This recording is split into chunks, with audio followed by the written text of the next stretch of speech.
What's good, YouTube? It's your boy Nehemiah, aka Neo, and today we're going to be talking about the season's breakout players that I think that could just do a little bit better than they did last year. Well, a little bit, I mean a lot better. And what I mean by that is I think that these teams can have, or these guys could have a bigger role on their team than they have previous years, and have maybe even an all-star season. I think that all these players that I've just listed can be all-stars. So let's just talk about it. And I was just looking at a lot of these guys, even on some of the Reddit stuff, and there were some suggestions, but I think that I just found a lot more of a convincing selection of players than something like a Reddit. I think that this guy, yeah, Okongwu is definitely a pick for me, but I think that he definitely just needs more time on the court for him to actually look like it. I think that Brandon Clark is also a good, but I don't think Killian Hayes is probably like ass for the rest of his career. I don't know, but let's just look at some of these guys. Julius Randle is not a breakout player. I meant RJ Barrett. I read Randall first, my fault, but I think that that's a good pick. Anthony Simons, actually, speaking of that, he may actually be the breakout player of the year. Don't quote me, because I think that a lot of people still think that he was the breakout player of the last year. But even if we don't really consider him being a breakout player last year, we're just looking at it right now. We're seeing the Anthony Simons taking over, or a takeover. Look, he improved by 10 points on better efficiency across the board. And you may be like, oh, he shot a better 3-point percentage this year. He shot 3 more threes, bro. 3 more threes. The efficient field goal percentage does not lie. It's essentially the same thing. And just look at it. He shot horrible from two for like these 2 years, and now he's at 50% essentially. This dude is going to be insane when he just peaks in his prime. Now, I will not lie. The sample size that we got for Anthony Simons is definitely questionable, simply because he definitely played a role where both CJ McCollum and Damian Lillard weren't out there, so he was able just to take reign whenever he really pleased. And I'm not sure how sustainable that is, but looking at like these games, when the stats show up, please. I don't know why they showed up over there, but like 20 points per game, 40, 41, like these are some splits that you want to see. And even then, that's not like the peak of his game. When we look at the 43-point game all the way to year, we're going to see a big spike. Yeah, 23 points per game. Essentially, maybe even 24 points per game if he just averaged like 1 or 2 more points every game, or like a half point every game. But yeah, like 45% from the field. He's shooting 42% with 10 threes. Like, this is breakout player material. The only thing about Anthony Simons, though, is that, again, I think that a lot of people would say that he broke out last year. And I think that that's pretty much a pick for the year. I don't think that. Wait, I don't think that Kuminga is going to be one. Not him. Josh Green. I was thinking Jalen Green, but Josh Green is also a solid pick. Ooh, I like Isaac Okoro. As you guys see already, I already have Evan Mobley. We'll just look at this a little bit more, and then we'll just go back.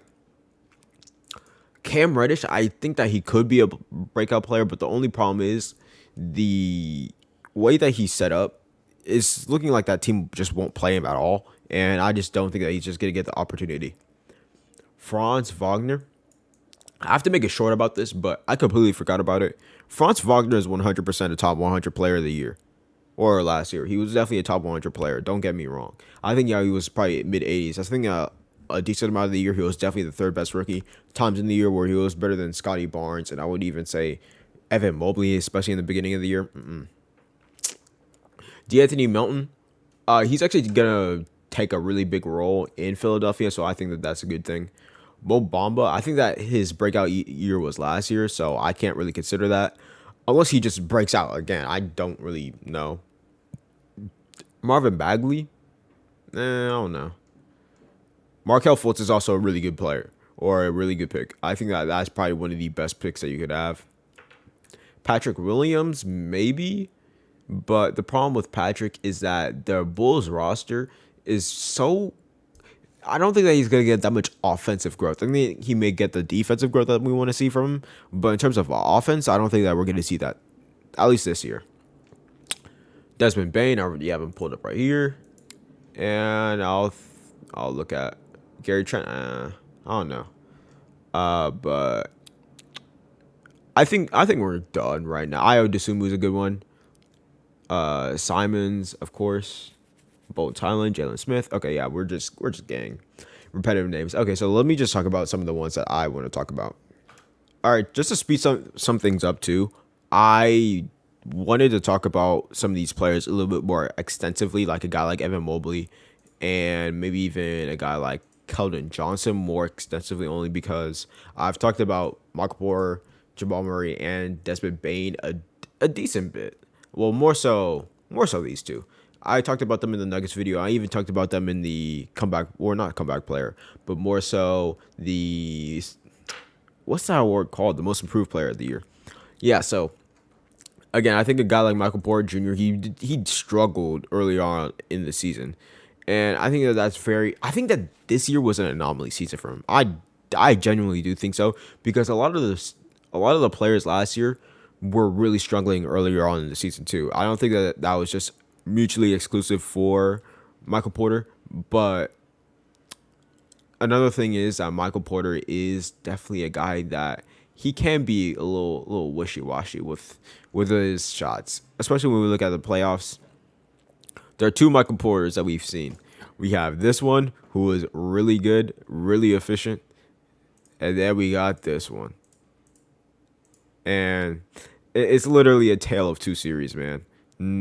Night and day. So I think that's something to really look at. Looking at him after Jamal Murray's injury, it was against the Warriors, so it's probably,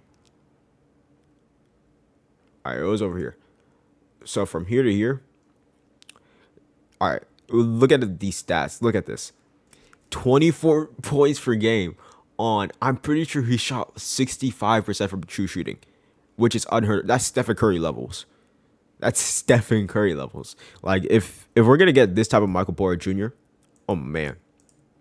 The Denver Nuggets are probably going to be the best team in the West. Same thing with Jamal Murray. However, it's probably to a lesser degree, only because I think that we already have expectations from Jamal Murray, especially after this season and after the bubble season.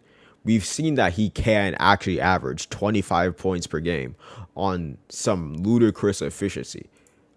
Look, like, he was averaging this about in like the last 20 games that he played in the regular season. I don't think that that's going to be any type of different for this year. So, yeah. Evan Mobley is actually a very tricky player to talk about. Also, I'm not trying to get flagged. I'm really not trying to get flagged. Shams got to shut up. So, looking at the stats, he's a good play finisher. He's definitely a good play finisher, but the problem with Evan Mobley is that his offense wasn't really up to snuff when it comes to the rookies of last year. I would say that if I were to rank his offense, it probably wouldn't be in the top 10. But I still do think that Evan Mobley just has the kit to really just improve.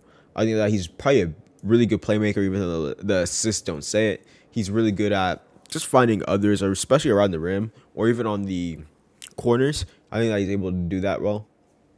I think that if he's able to improve his three-point shot, at least a considerable amount, because either him or Jarrett Allen has to improve the three-point, and I think that it's probably going to be closer to Evan Mobley because, one, his brother is actually a really good three-point shooter in college, and two, more specifically, Jarrett Allen is so convinced in his role, I just don't think that he's going to shoot threes anytime soon. So I think that's something for Evan Mobley to do. Now, it's not anything like really game by game that we just see for Evan Mobley, but we do understand one thing. Evan Mobley, I'm pretty sure, was out of everyone in the top 10-ish, for a considerable amount of time, he was actually averaging more blocks and fouls. And not only that, he was averaging the most amount of blocks for every foul, even still, which is very impressive for a rookie. I think that he's probably the best defensive rookie that we've ever seen. At least for the 2020s and maybe even the 2010s. I think we have a guy like Kevin Garnett, Tim Duncan. Those guys were also pretty solid. when they were rookies. So I can't really stamp that. But if I were to pick a player, it'd probably be Keldon. The problem with Keldon though is that he's out for the remaining of training camp, which could suck a little bit. But looking at how he jumped from this year to this year, and looking at how he's jumped from that year to this year, I think that he's probably going to take another jump. I think it's safe to assume that he's probably going to average 21 points per game on relatively, actually not even just relatively, just great efficiency. Looking at how he's efficient right now, 55% from the efficient field goal percentage, 50% from two, and 40% from three. Like that's what you exactly want. That's everything that you want in a player.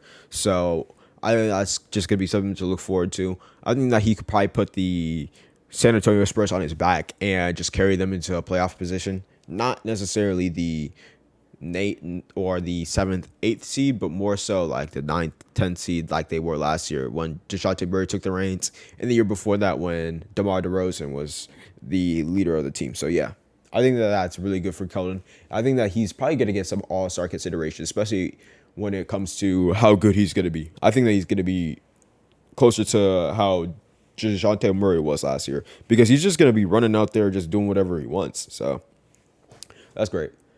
Desmond Bane, I've already talked about Desmond Bane a little bit, so I'm probably just gonna cut it short.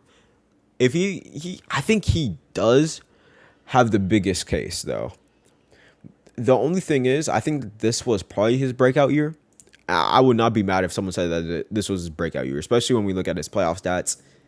Like, damn, this dude was shooting 50% from three. Like, bro, if he's breaking out, we may look at like a jaw type shit. Like we may look at someone who broke out from a 19 point per game score to a 27 point per game score, or maybe 24, 25.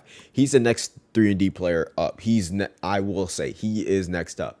When we look at how the Memphis Grizzlies just operate, there's no one else who you could say, oh yeah, he's him, other than Desmond Bane and John Morant. So yeah. Also, another thing, a lot of people are underrating the organization that's known as the Memphis Grizzlies. So I would just want to know, let y'all know that team is coming for your ass in the postseason. That's all I want to know, or that's all you need to know. So yeah, I think that's it for me. I ain't gonna lie, I just had no really better ideas today because one, it's training camp, and two, I didn't want to edit a video today. So this is all y'all getting. But yeah, it's been your boy Nehemiah, aka Neo. I hope you guys are having a great one. I hope that we get to see some fucking basketball soon too. So yeah, peace.